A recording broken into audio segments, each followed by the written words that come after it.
Welcome, Vols and Lady Vols, to Power T Talk. From the Cathedral of Neyland Stadium to the fanatical landscape of college sports, we're breaking down the plays, the players, and the pride of the Southland.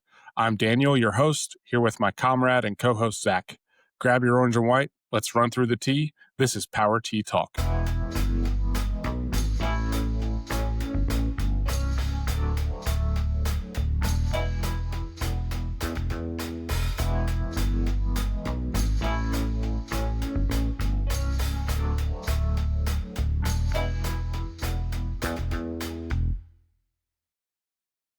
Zack, how are you, man? We're doing good. It felt really good getting back in the rhythm. Episode 1. It's fun talking about the Vols. I forgot how much I enjoy it, especially now living in Virginia. I just can't quite grab somebody and be like, "Hey, we're talking about quarterback for 5 minutes. Sorry, person." But it's nice to talk about the Vols. I'm getting really excited for the season. The game yesterday, Kansas State, Iowa State, was the perfect sicko college football game to start the year. It was great. I really enjoyed it. Rocco Becht, underrated, overrated? We'll see.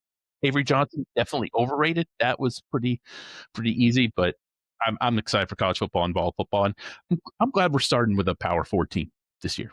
Yes, it's not. We're gonna hopefully learn something, and that's where we're gonna start today. We're gonna think about what is on our radar for next Saturday at Syracuse.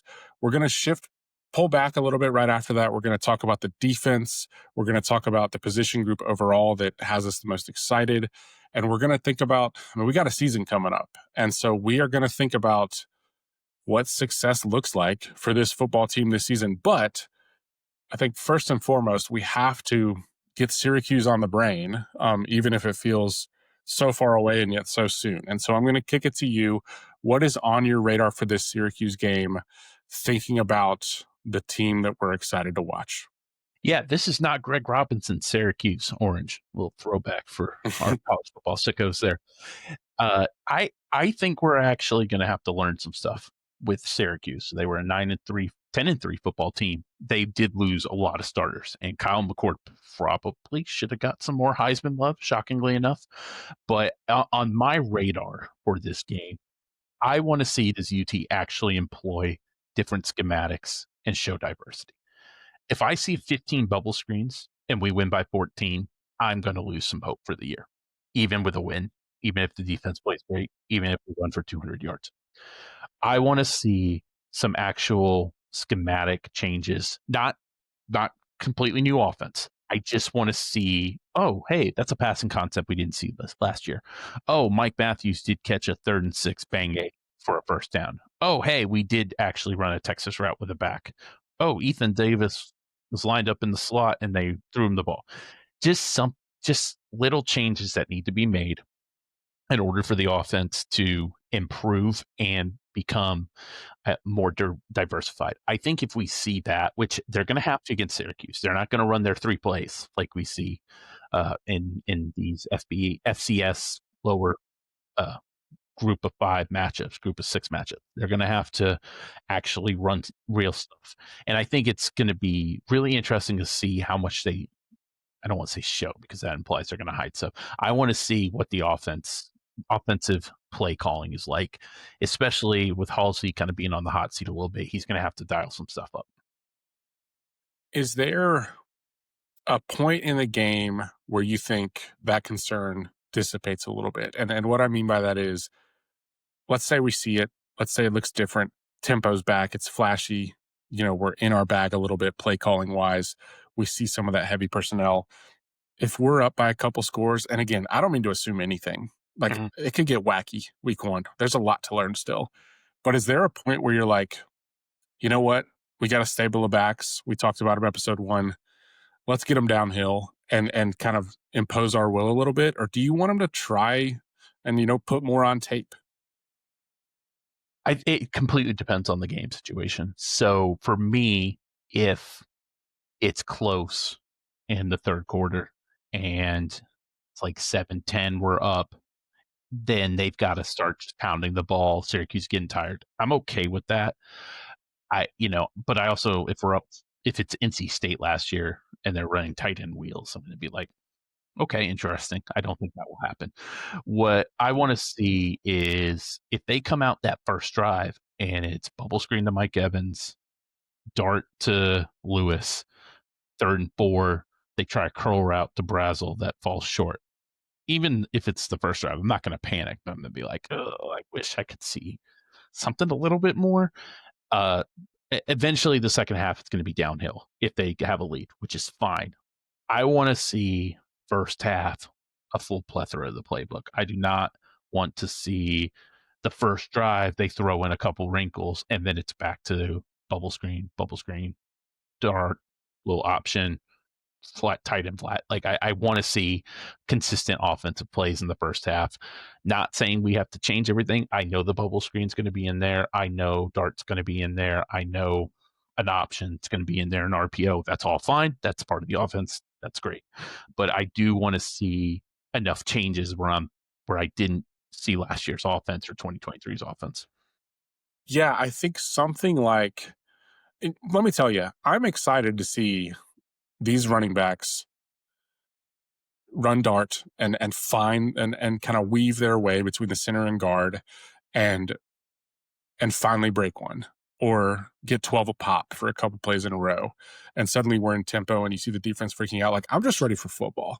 And so I'm ready to see that. But if we, I really hope that we find a route. Again, let's just go win the football game. We all understand that. But I really hope that we find a route to a lead that is not just endless runs into the center's back until we bounce it properly. And instead is, Joey throwing it a couple plays in a row. Joey, throwing it to the opposite hash and showing off arm strength that I think is being questioned by some fans. And again, it doesn't have to be a deep bomb every play, but something where it's like, okay, he turns down something on a progression, he goes back, and then a receiver that we're excited about but wary about catches the ball going towards the sidelines and breaks that first tackle and gets us 10 more. I mean, it would be beautiful. This is going to be more pessimistic than I mean it to sound. I don't remember that happening last year. I don't think And it, and and at least that's not not against the competition. yeah, I don't even think I don't mean that shade at any one position. But I remember part of the offense, those slants hitting and being taken to the house, beautiful. But I don't really remember like we came back to this route. This person had space. This person did a little bit with that space. And then suddenly you're running downhill and it looks way different coming off a play like that. If we can find some of that stuff, one, I think we're going to have a ton of success if we can find some of that stuff. And two, the feeling of the running back getting downhill in the second half when that's been the process to get there is going to be so much more fun than if it's just like we managed to get to 13 and then managed to get to 20 and then finally got to 30. Let's have the downhill second half thing be because we've shown stuff already. I want Kirby Smart to sit in the film room on Sunday after their week 2 win and go, I have not seen Tennessee do that in the previous 4 years. I think that's a good way to phrase it, where Kirby's like, oh, I got a game plan for something else that I haven't seen before. Because I think part of the issue the last couple of years against them specifically is they've seen everything. Uh, Not saying that's necessarily bad because we know simple and fast. The other thing I would mention is the tempo. If I see this half-ass tempo, again, I'm not going to be happy. This whole we're kind of going fast, but we're not actually going fast. Now, I don't expect them to be hyperspeed heading in 2022 versus LSU because Joey's only been here since April. But I do not want to do this. We're going to go fast, and then we check, and then we hike it with 15 seconds. And it's a bubble screen. Either run real offense and take your time, or go 10 seconds and run the simplified version. This half-ass stuff the last 2 years, and I think it's quarterback based. Can't continue, or else they're not gonna get to where they want to be offensively. Yeah, and in terms of like an on our radar conversation, it's not that like we would still complete some passes that way throughout the season. It's still a well designed offense, but that's something that like if we don't see it week 1, I don't know that I expect it to pop in November. Like, I just would be like, "Okay, like, we're still hoping for it," and hope in one hand at that point. I'd have a little bit of patience, but we haven't like, if we don't see that happening early, it's not like they were just holding back. They're holding back for a reason at that point, and that's where the concern comes in. I'm gonna jump to the other side of the ball, and before we preview the defense, they lost McCord. They lost a lot overall. Mm-hmm. They brought in Steve Angeli. He is the guy that every Notre Dame fan wanted to come in and be the hero when Riley Leonard was frustrating them. And we saw how that turns out. It shows what college football fans know sometimes, us included. He could throw the ball. And Syracuse was this is not giving them enough credit. They were a thorn in the side of everyone they played. And I'm excited about our defense. We're going to get into it. I want us to pick the ball off, like get your hands on the ball. And who knows who it's going to be. But, we had those a few moments with Will Brooks last year. We had some timely ones. We had some kind of explosive ones, and a great defense. And I'm excited to talk about them. But if we can cause a little more stress to an offense that's going to throw the ball a lot, I would absolutely love it if we just get our hands on the ball more. And we had some, I think last year it was timely more than consistent. And so if we can have something where it just feels like we're creating 5% more havoc, and these like guys who are itching to play can get their hands on the ball, I'm going to feel really good about the defense. I want to know, in terms of defense, what's on my radar, because I think it's the biggest question mark. If the safeties are placeholders or can they actually make plays? Because last year, God bless you, Will Brooks, for the Alabama pick. Okay, don't get me wrong. And he performed admirably. I think we both can agree the safety play was placeholder. And I think in terms of Banks, if you have a criticism other than maybe he doesn't blitz enough, and I think that's just overall program philosophy, is they've just never really had a safety that can be a playmaker.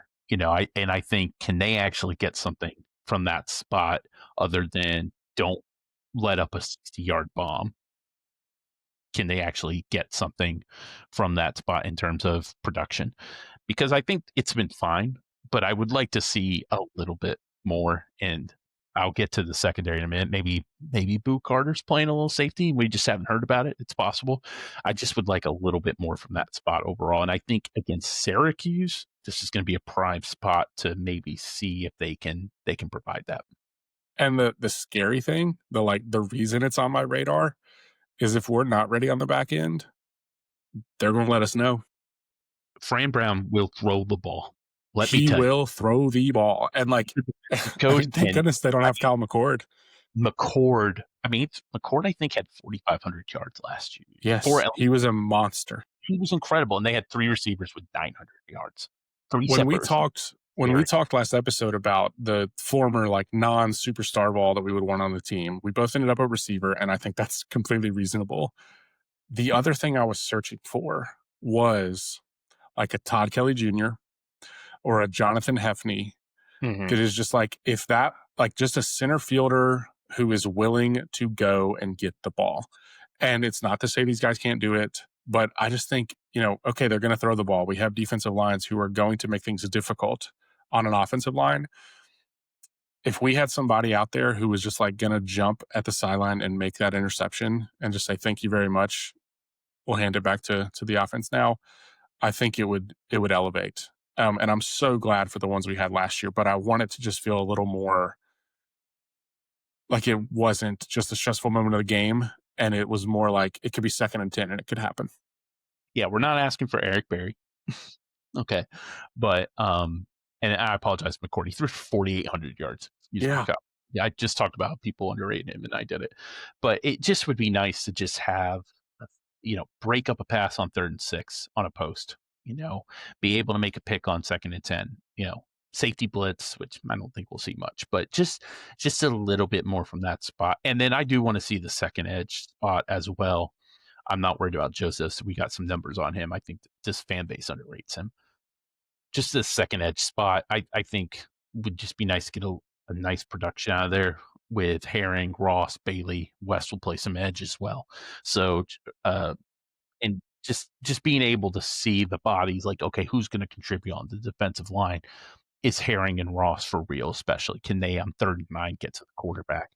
Joseph's pretty good there, but he's not quite Pierce's explosiveness overall. So they do need one more guy to help. And Joseph stepped up last year. I mean, he didn't play much his first 2 years. So they just need another edge guy who's going to pop on third and 9 and just maybe not get stacks, but do what Joseph did last year, which is collapse the pocket and let some of the other guys clean up.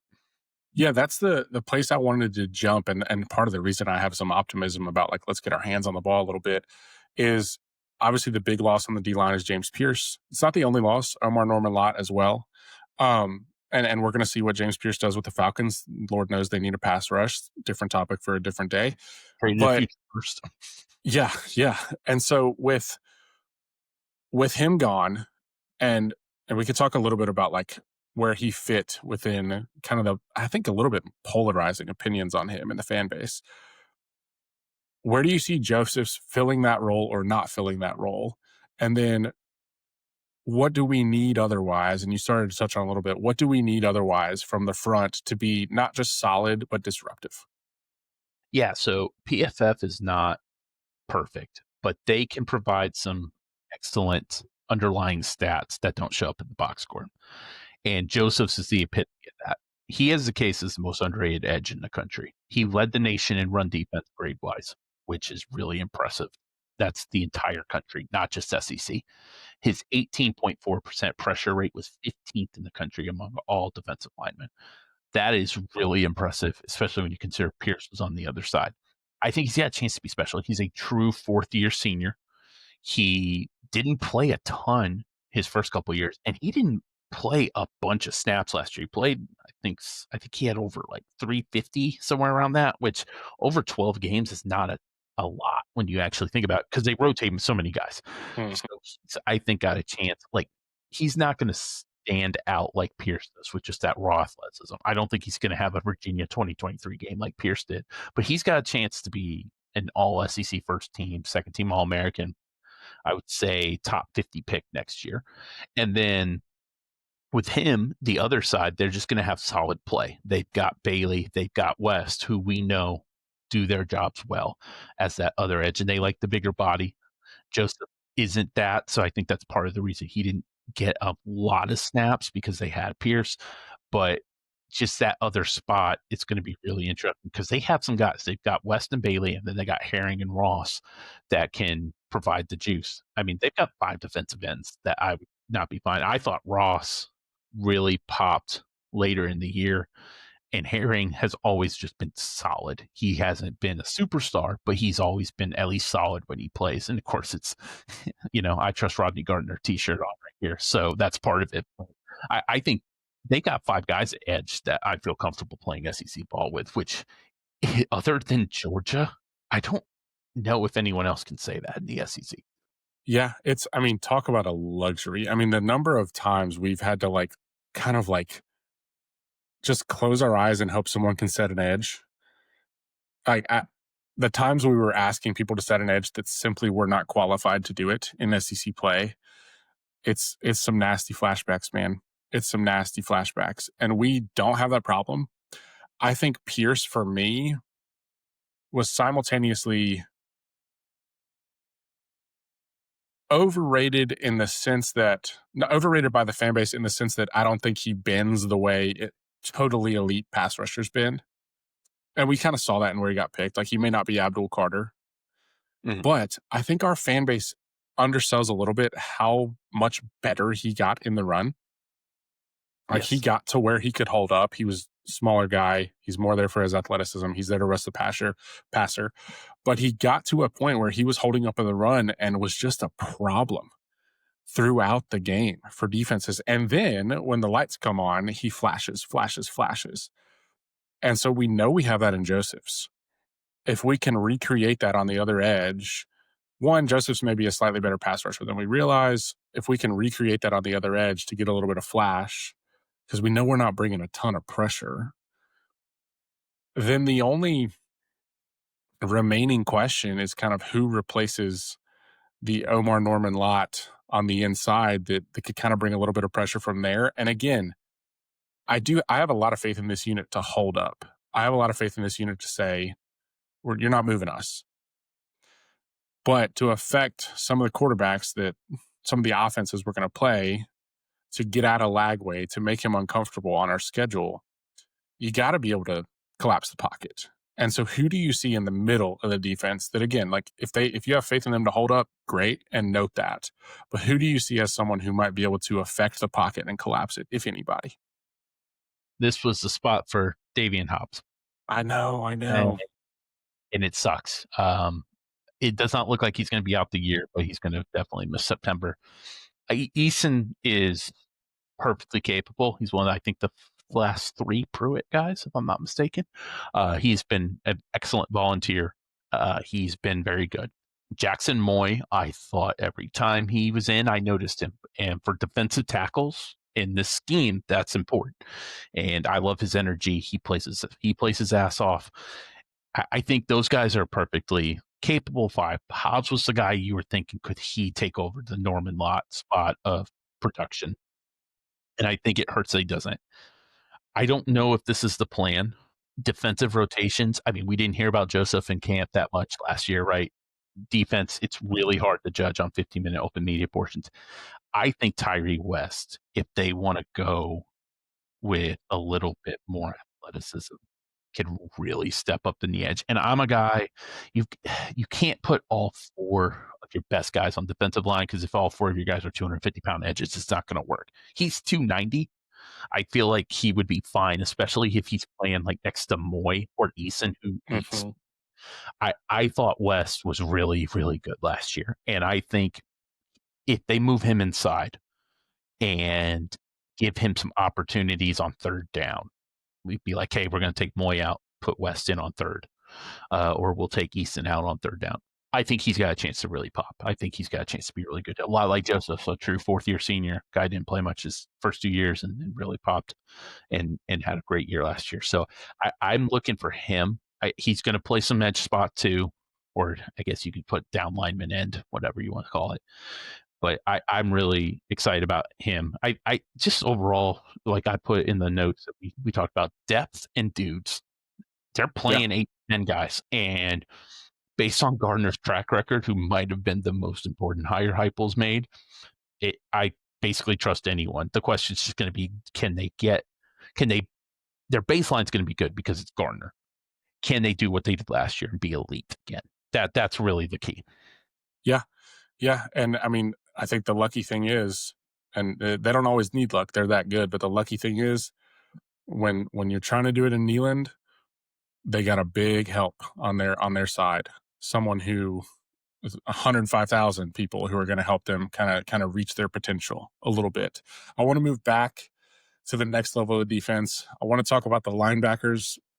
I think we can talk about them from a coverage perspective, but let's start with the bodies you expect to see on the field and whether they make you feel kind of warm and fuzzy or alarm bells are going off. Yeah, I appreciate Yuki and Pilly. It was time. it was time to move on. I didn't like that we had a 7th-year senior that was that important to the defense, and especially in 23. But it seems like this is going to be a more athletic group. Carter has been getting rave reviews since the end of last year, and he did play much better the second half. I thought he really took a step up. T-Lander's athletic enough to handle the position. He's just got to work on the fundamentals, the eye positioning, the being able to stay in space and make plays. I don't expect him to be an all SEC linebacker, but I think he'll be fine. Spillman is another guy that's popped in spring. He seems like he's going to play. And then they have Burns, who is very highly touted and redshirted. So I think overall, they're only going to play 4 guys. Like I don't think I've ever, other than that 23 year after Pilly got hurt, they've never really played more than four Yeah. linebackers. I still have nightmares of Elijah Herring against Missouri.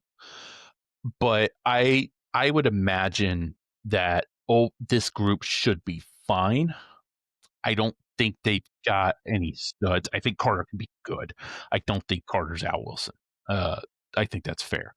And if Lander can just be more disciplined, and he seemed to be doing that later in the year after Pilly went down again, I think they should be okay. Other than safeties, this would be the group I'm a little worried about, but I don't think that's going to kill Tennessee. I would like to see a little better pass coverage from both Carter and Lander. That's the one thing that would keep me up at night. I'll say two things on it, and it's from like the scars that I have from watching what some offensive coordinators have done to our linebackers over the years Mhm. are their hard-earned scars. Like we've had moments where it has felt like every linebacker we put out there is the one that Sean McVay is pointing at and saying, "You're gonna have a bad day."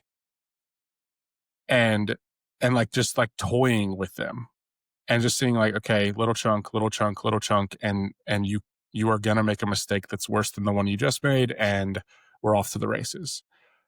I don't have that concern this year. That could be naivete, and it's gonna be really scary when I get my wake-up call.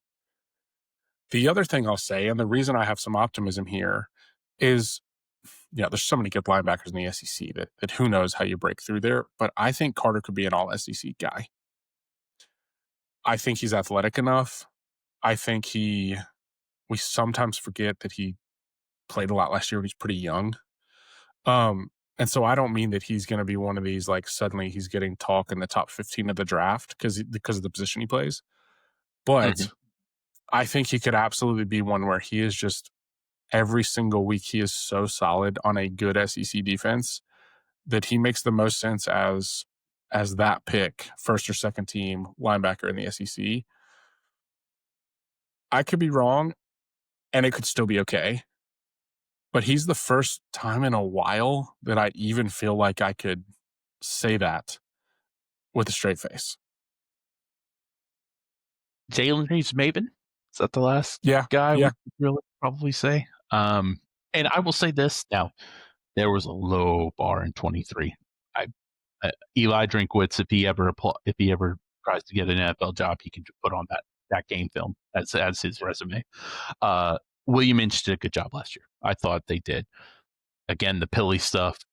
This is just my personal preference, kind of with the offensive line. I understand why they relied on him, but I think athletically he had his challenges, and just the injury bug just unfortunately bit him. Carter is a really good athlete. Played running back in high school. He definitely has the sideline range. And maybe I just need to see it. Pilly, I mean, put up numbers, so maybe with Carter now, and that's why he can do it. And he, like I said, he's taken on a leadership role. There was the clip of him on getting everyone hyped up. I think that does matter in college football, especially. The question's going to be, can he hold up the pass coverage? I'm not worried about his run ability. He seems to really do that well. He can fill the gaps, fill the holes, get guys on sweeps and stuff, reverses. Not too concerned. It's just, can he 3rd and 8, Georgia tight end over the middle that they love so much that they've killed us for 4 straight years. Can he get there? That's going to be the thing. And Lander not all for a blitz. He's blitzing and it's a screen, or he's spying the quarterback and he takes a wrong step, because Lander can move. Like he absolutely can move sideline to sideline as well. If they're both hitting their level, oh my God, we're in business. Top 10 linebacker group in the South, at least. It's just, I need to see it first. Unlike the offense, where I feel like I can project a little more because Heupel's so good. Not that this defense staff isn't. I just need to see it first before I get super comfortable with just assuming it's going to be great. I don't think it'll be bad, though. I think there's a decent floor, not the defensive line floor, but I am wanting a little bit more. See it to believe it first. Yeah, I think it's totally fair. And I think if you held my feet to the fire and said, okay, you can magically put JRM in the middle instead of Arian Carter this year, I would have to say yes. Mhm. Now, maybe I'll stubbornly say no and see if he can keep carrying, like if he continues to set the new standard that I think he did a little bit last year. It's like, you got to dance with the one who brung you, and I think it's going to be fun to watch. Whereas in the past, we had a lot of years where it was not fun to watch. And Yeah, I think depth should be good. I think Spillman, based off the small stuff I've seen from him, seems like he's a good enough athlete. Burns was highly touted. The two freshmen, Harmon and Perlow, the Jadens, are, I believe, going to be in the three deep, and both were 4-star guys. So I think overall the talent group is good enough to be more than respectable. I just want to see it. If they can improve like they did from last year, they should be in good shape. I will say that. yeah, yeah. And I Inch love does that. have a really good as well. So I think it's fair to he's not Garner, but I think he should be fine. Moving back to the secondary, this is a group that I think we are just holding really tightly right now and hoping can be a strength, even if we have some questions about, whether they can absolutely pop on the back end. Who do you expect to see on the field in the secondary? Who are you most excited about? And if you want to start the conversation with Jamal McCoy, I think that's completely reasonable. Yeah, we've got to. McCoy, just unbelievable. I incredibly better than advertised at the University of Tennessee, which is rare. Which is rare with a guy comes in is better than advertised, transfer or recruit. I could not believe how immediately good he was. Like I knew that he had an awesome freshman year at Oregon State. He was incredible. And there's a lot of national media members who think he could be the first corner off the board next year. Now the ACL injury, he's was doing drills even before the end of fall camp. And Heupel seemed pretty felt pretty good. I'd be shocked if he's on the field against Syracuse. I think that's let's wait till Georgia, and I think that's the right way to do it. Even still, they're in pretty good shape. Ricky Gibson, didn't hear a lot about him last year. That is awesome for a first year starting corner. That is a win. He the next step for him is can he make plays? But he did perfectly fine last year. Ohio State game notwithstanding, I'm not going to hold that against him. He did really well. And they brought in Colton Hood, who seems like a bulldog. And then we'll talk. I'm going to hold off the boo conversation till safety just because I have an opinion on how they should line up. I think those three guys is really good depth, especially if McCoy's healthy. I think that's really good. McMurray can play outside. He's, he's fine. I haven't heard he's got a lot of experience. And then Ty Redmond apparently is. There's been some rumors that he's really had a great camp and wouldn't be shocked to see the field. I don't feel great about it after those first three, even if you include Boo, just because Boo's going to play the nickel. It's completely different in this defense than just outside corner. But if those three are healthy, Tennessee should be in really good shape. I think this is a really good room. We'll talk. We don't have to get into the William Martinez turn your back stuff. That's fine. But like Hood's proven, McCoy's incredible talent, probably the best cover corner son we've had since here. And then Gibson, even if he doesn't improve perfectly fine, number two. But there's still, I think, some in his game where he can be more of a playmaker, a little bit more shut down. So I like the corner group. I feel really good about it. And I think this has a chance to be a real strength for Tennessee. Yeah, if we get to a point where, you know, Jermod's back, Gibson's using his length, we have kind of some people who are willing to get their nose dirty in run support. It seems like they're all kind of bought in on that. Um, and especially a guy like Colton Hood. If they're playing up on the ball, up on receivers, and like almost daring a little bit with what the strengths we've already talked about with our D line, it could play really well. It could play really well. And like you said, like we might have questions about the absolute ceiling of a guy like Ricky Gibson as a number two corner to the guy across the field who might be the best corner we've had in a long time. Let's enjoy it. Like I hope we get to a point where we just get to enjoy what that could look like. And that's going to take a little bit of progress. It's going to take some progress from the knee, but I think it's possible. And the place where I think we might have questions about the game to game.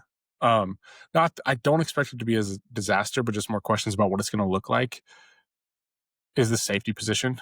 And so who do you expect to see out there? And then if you're tinkering with the alignments a little bit and you can kind of bake in a nickel conversation here, what do you want it to look like? And you're allowed to be like pie in the sky. How beautiful is everything? And then what do you expect it to look like? I think if this was a normal offseason for Boot Carter, and we're not going to get into it, if it was a normal, let's just say normal offseason, I think the plan was Hood at star, Carter at safety because of the playmaking ability that Carter has. And he just seems like a natural born to play safety. And I think if he's going to be honest, think about the NFL, that is probably where he'll make the most money. The corners are getting, or nickel corners are getting paid, but still safeties can make more. However, it seems like he wasn't on the team 4 weeks ago. So they're in a position where it's like, okay, they're doing this disciplined stuff.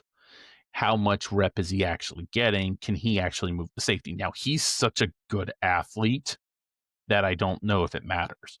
And we didn't bring him up on offense. I don't think that's going to be a possibility for him after what the off season. He did something. I don't know what it was, but he did something. So I think if you ask me if he was at safety with a normal off season, I'd feel a lot better.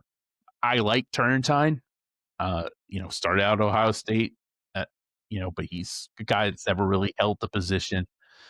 I guess they're going to go with Farouk at the other safety spot. He's a sophomore. He was pretty highly touted, but we just didn't see him last year. And I'd like to think if he was going to be a stud, we would have saw him last year. No offense, Will Brooks again, but I would just feel better if they could have had Carter in spring and summer playing this spot.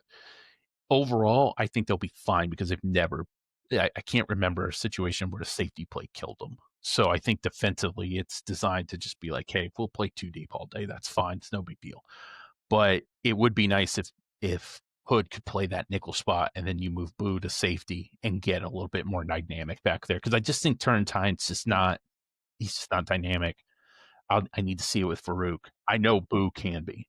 So overall, if they could maybe October get Boo to safety, and again, I don't think that's a much of an adjustment for him because he's such a great athlete. And Hood playing because I just think Hood's better than any of their safeties. Do you agree with that? Because I just think Hood's going to be better than Turrentine or Farouk.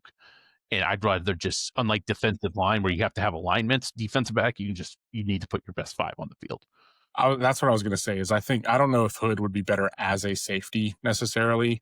He obviously wouldn't necessarily be better as an outside corner, but he's part of the five ish that should be out there. Mm-hmm. And I think like if he wasn't right away, he might force his way to be. And he's someone who wants to tackle and get his hands on the football and bring that on. I think where we're drifting a little bit, and there's going to be an inflection point on it, is I think it's going to look different in 6 weeks than it does week one, and that could be. I don't think it's going to be a disaster, but it could look awesome.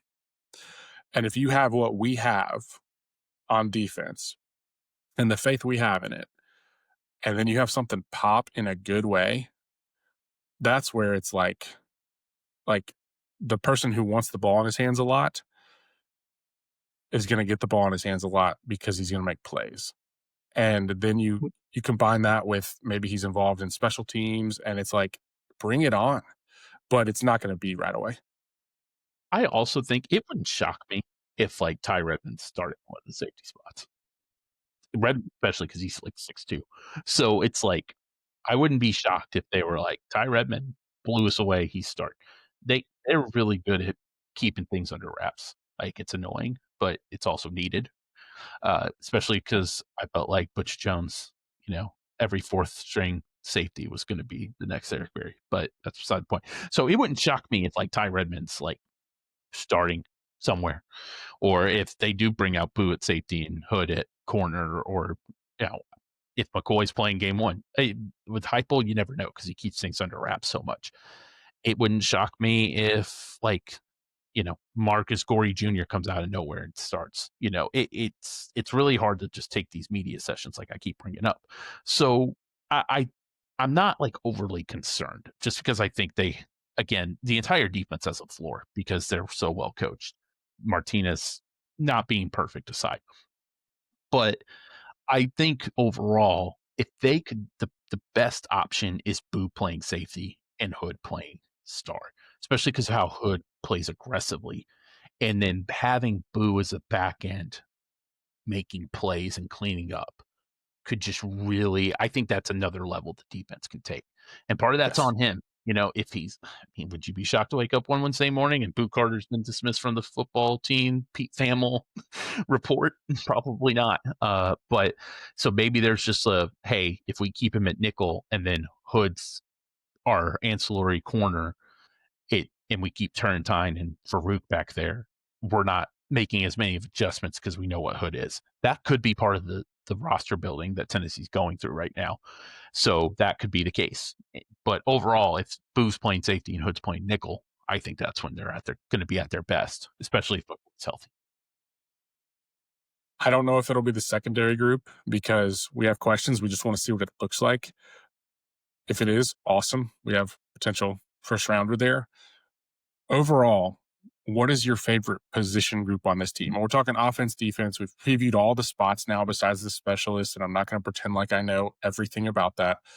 What position group are you most excited to see? What's going to have you kind of foaming at the mouth a little bit to see week one? The edge spot. I just think this group could, best in the country sounds a little aggressive, but just the amount of dudes they have that can pop, and then you combine Garner as the X factor as a coach, just makes me think that this group can be really special. I love Joseph. I think he's fantastic. I think he's underrated. I think Ross showed a lot of potential. I think Herring is gonna be solid. Wes is a shutdown DE in the run game. Bailey's been fine his entire career. And I say fine, it seems negative. No, a 6-year senior who's been, I know, can play 30 snaps in an SEC game is a very valuable commodity. So overall, I just think this group, when you combine the experience, when you combine the potential, when you combine the production, this is my favorite group. And like I said, they could be the difference between 8-4, especially if the offense takes a little time to gel, and 10-2 in a playoff spot. Yeah, I think it's going to be such an interesting conversation. And I think they're going to have a chip on their shoulder. I think they really are because I think they're not one of the ones that's talked about in a million different places. Um, they're going to have, I think multiple guys who wind up playing on Sundays, but they're not one of the one talked about like as from a hype perspective.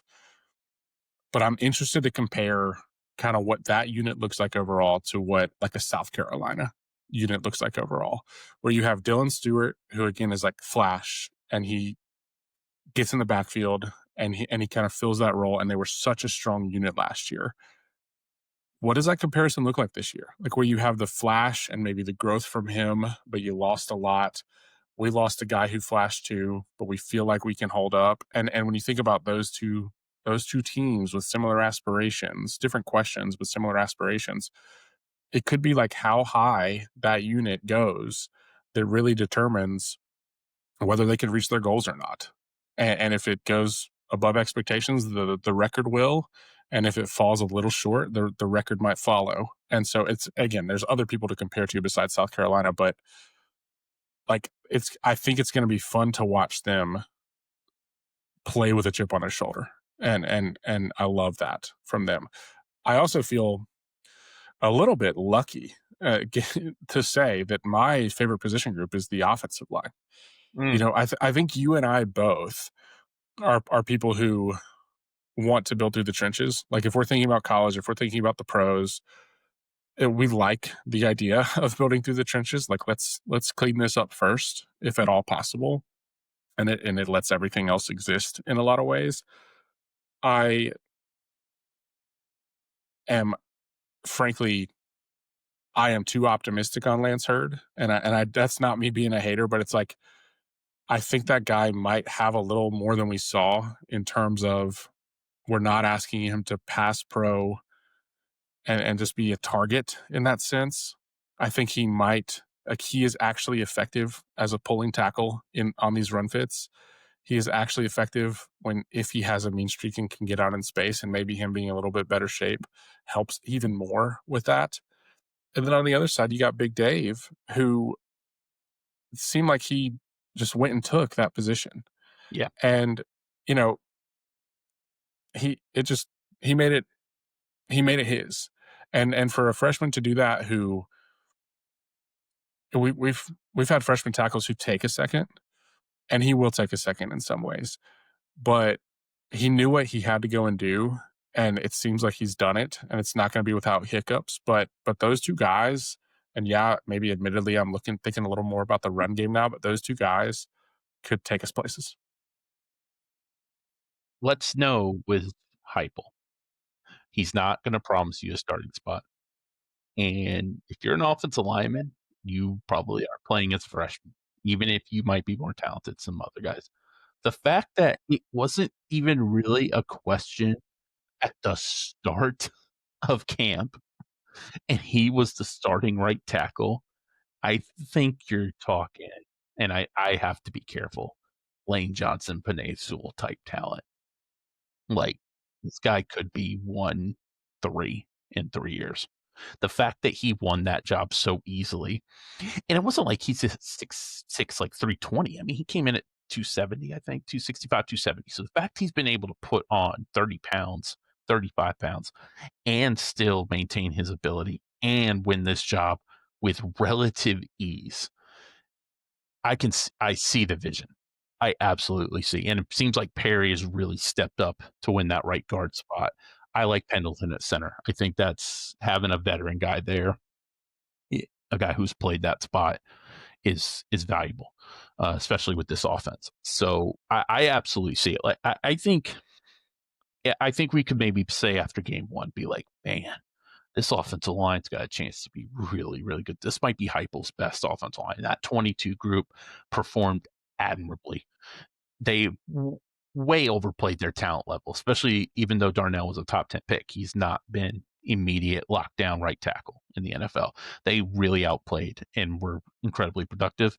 This has a chance, I think, to be a really good group. I agree full heartedly. And there's some depth. There is some depth on this offensive line that I don't know if they've had. God bless you, Dane Davis, but I'm not crying that you're the sixth guy. I think they like Satterwhite. It seems like they like Warren. I think if somebody gets hurt, they're not going to panic. Yeah. And again, like we've had years where we are like hoping and praying on the offensive line and the defensive line to be able to actually argue that those are their two favorite position groups, and not just say like it needs to work. It seems like it can. Is That's how you build, in my opinion. That's how you build. And yeah, we want flash, we want more points, we want points in different ways, but we've got some of the building blocks there that let those other things happen. And I'd sure rather go in with those as the things we're excited about than the questions we have. Um, I want to shift again, kind of bigger picture. This is maybe a talk about the Heupel era. This is maybe a talk about what we think this team can do. We've talked about expectations. We'll get more specific on those. But what does success look like for you this season? For this, and I like thinking about these teams as their own squad, not compared to last year always, not compared to 2 years ago. What does success look like for this Falls team this season? And this will be dynamic over the season, but for right now, what are you looking for? In today's age, if you were a consensus preseason top 25 team, I don't think saying making the playoffs. I think making the playoffs should be a goal if you're a consensus top 25 team, especially when they go to 16 next year, and they will, trust me. I would say playoffs this year, which is with a caveat, beat Florida and Gainesville. If they go 10-2 and they beat Bama and Oklahoma and they lose to Georgia, and they've got a shot at the SEC title game, they lose to Florida and Gainesville, even with a playoff, and then lose in the first round, I would not consider that a success, in my opinion. I did personally. Not a bad season, not a disappointing season, just not successful. they lose to Bama and Georgia and 10-2 and beat Florida and Gainesville, even with the first round loss, I'm willing to swallow that, especially if Bama's national title worthy. If Florida is 7-3, 6-4, and Napier's job is on the hot seat, and they lose to those bastards in Gainesville at 9-1, I will not be happy, even if they make the playoffs. And I know that's probably not fair. I know we're not going to play them every year moving forward. They've got to get them this year. They have to. And now if they're 11-0, if they're 10-0, and they make the SEC title game, losing to Florida because they beat Georgia and Neyland, they beat Bama. Okay, I'm more understanding. Costing ourselves a trip to Atlanta with a loss to Gainesville, I would have a hard time saying successful. Yeah, it'd be because it's in November too, which might not be fair. But if it was in September, not as big a deal. But the fact that game is so close to Atlanta, and it's not impossible. They're 9-1 going into that game.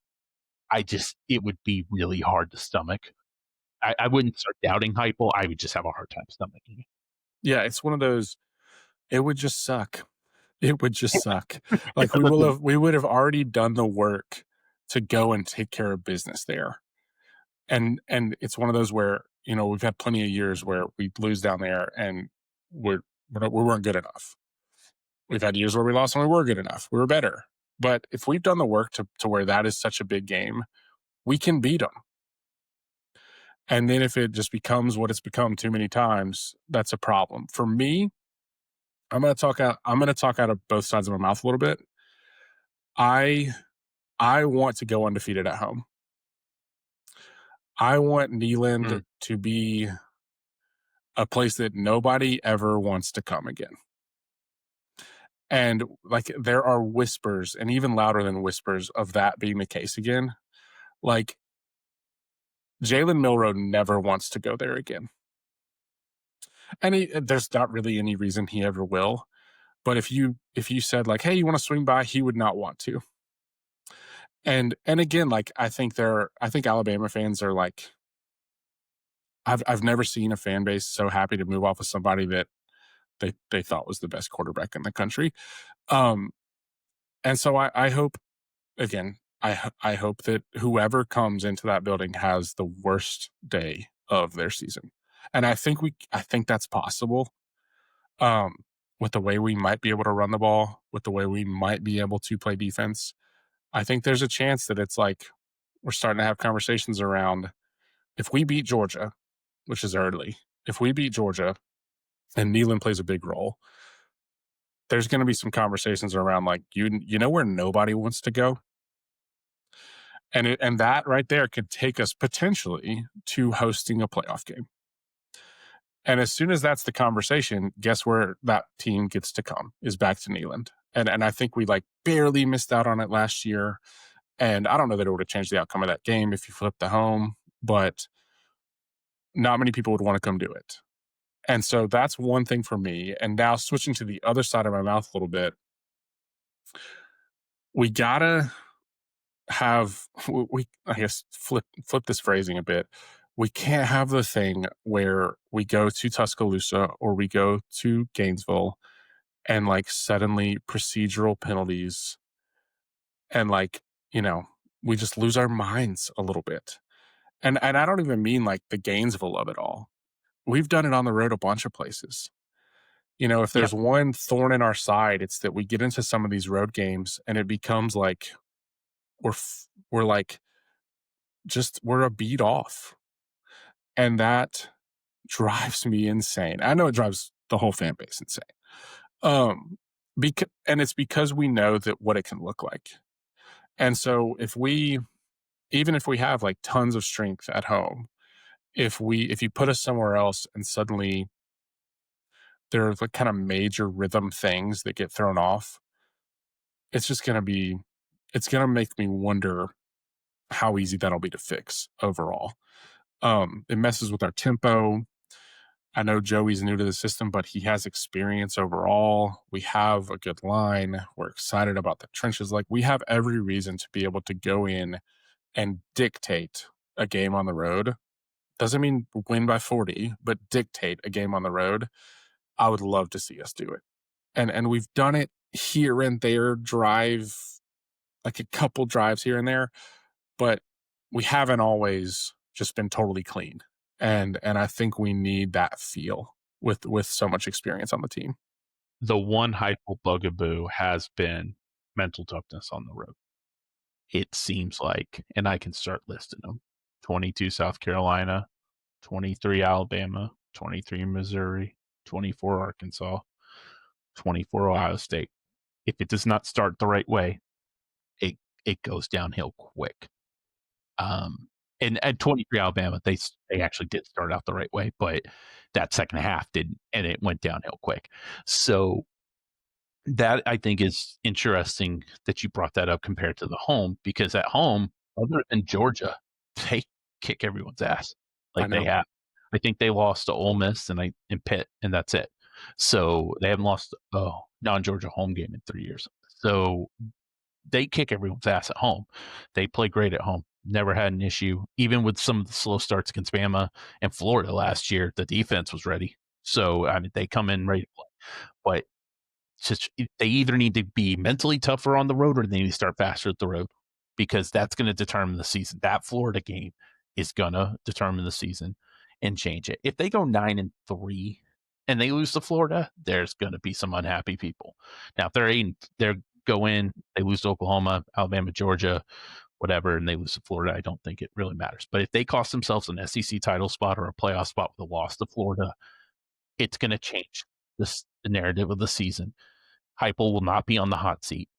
Some people will try it. Heupel will not be Yes. on the hot seat, but it will change the narrative of the season. That game, I mean, I hate to put it all on that one game, but it's really just Gainesville. It's like that will determine the success of the season, especially with it being on the road.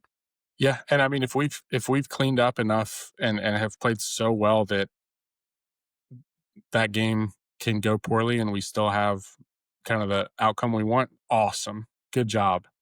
But that's a hard schedule. And so that game is going to matter. And it's a scary proposition, straight up. Anyone who's not scared of it has not been paying attention if you're a Tennessee fan. I want to shift a little bit in kind of the narrative conversation. And we're going to close with, again, the season is fast approaching. We all want it to be here. It's close.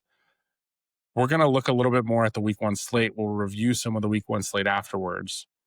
Right now, we're going to stop at what I'm going to call Schadenfreude Station, which is we're half of the joy, probably more than half of the joy of college football is finding pleasure in other people's pain.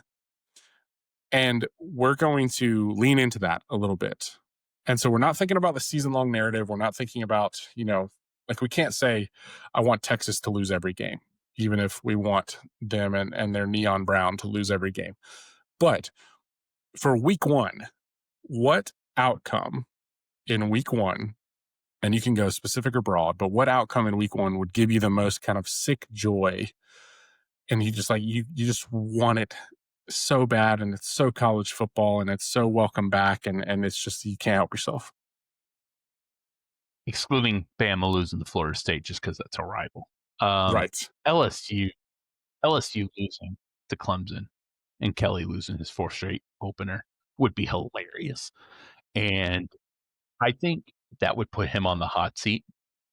And Brian Kelly trying to deal with an SEC fan base on the hot seat has some major fun potential press conferences.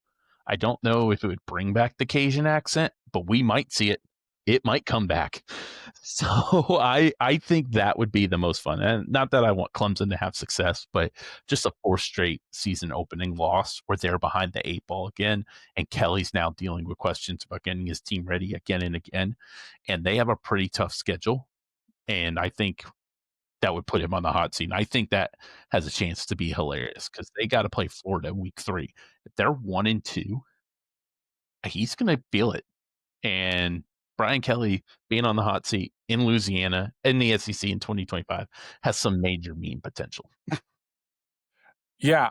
Here's the other thing, and it sucks that this is just plain true. Clemson's really good, And so if Clemson wins that game, there's a chance they're not going to lose a game. With that in mind, and either one might be the entertainment value we're looking for. Would you rather it be Clemson wins by 2 scores or Clemson wins because of some LSU procedural gaffe that leads to Brian Kelly turning a color of red we didn't know existed? Give me the glorious coaching moment every time, because I think I that would think just so. be they've had so much dumb stuff happen to them that another one would just be hilarious. And Kelly's just that we can see each other, you can't see on the podcast, but that biting the lip, turning red, just trying to keep his cool is the funniest college football look there is. It's just it cracks me up every time. It just looks like a substitute teacher that's lost it. So And frankly, the I comparison in that moment, and I'll say mine in a second, but the comparison in that moment to just like Dabo chuckling with a Southern accent, with an yes, actual Southern accent compared to Kelly. Oh, it's again, we'll see. Um, terrible Christian acronym that even Christian grown at. Yeah, yeah, that was the hilarious. for me, and this is so one of my good buddies is a Miami fan, and so I'll apologize a little bit to him, but he might agree with me. Miami plays Notre Dame. It's a Sunday night, and so it kind of wraps up the week. There's some other good games besides Saturday, but that's a big one. We'll see what Notre Dame has. We'll see what Miami has. I want Carson Beck to look like we know Carson Beck can look, and I don't mean that as a good thing. I and I think you've been here, and other people have been here as well. This is not like fresh hot analysis. I don't know how good he is. I think he can get super He's a messy. 6-year senior. That should Yeah. answer your question. Yeah. I think he can get just super messy. And from a just pure haterade perspective, Miami had a flash in the pan Cam Ward season last year that to not take advantage of it is so sad. Yeah, And frankly, the team that knocked him off and knocked him out of the playoff is Syracuse. And so, yes, I understand the karma that I'm entering into the world here. I get it. But to essentially waste that season and now have to reconvince yourself of Mario Cristobal and the direction he has it, et cetera, et cetera. But for those hopes to be hinging on Carson Beck against Marcus Freeman instead of Cam Ward against the world could be just such a brutal awakening. And who knows? That could be a close game. It could be a good game. Maybe they knock off Notre Dame. I don't know.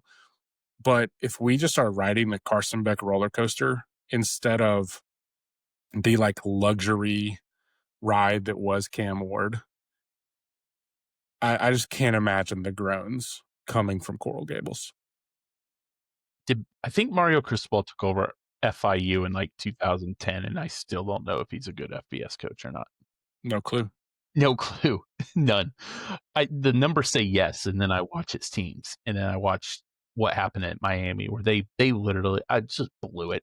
And I hate to do that because I have a friend that's a Miami fan too, a good friend, and you could just tell like that was a really good year for them. They needed that. It's almost kind of like us that they've got to learn to be a real program again.